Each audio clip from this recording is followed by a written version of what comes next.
दिल्ली स्फोट प्रकरणी महत्त्वाचा खुलासा। स्फोट झालेल्या गाडीत डॉक्टर उमर असल्याचं डीएनए टेस्टवरून झालं स्पष्ट।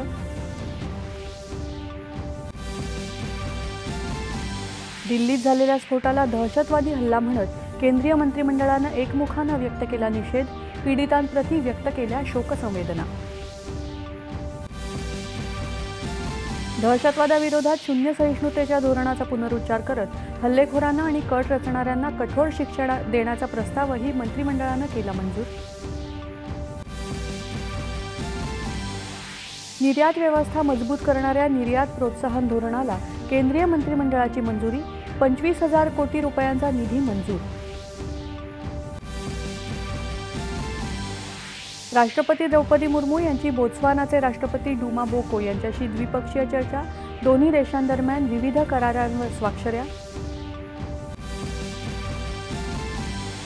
G7 परराष्ट्र मंत्र्यांच्या बैठकीत एस जयशंकर यांनी भारताचा महासागर दृष्टिकोन आणि प्रथम प्रतिसादकर्ता ही भूमिका केली अधोरेखित।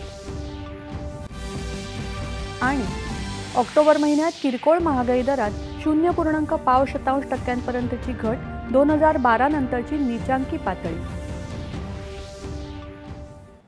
नमस्कार,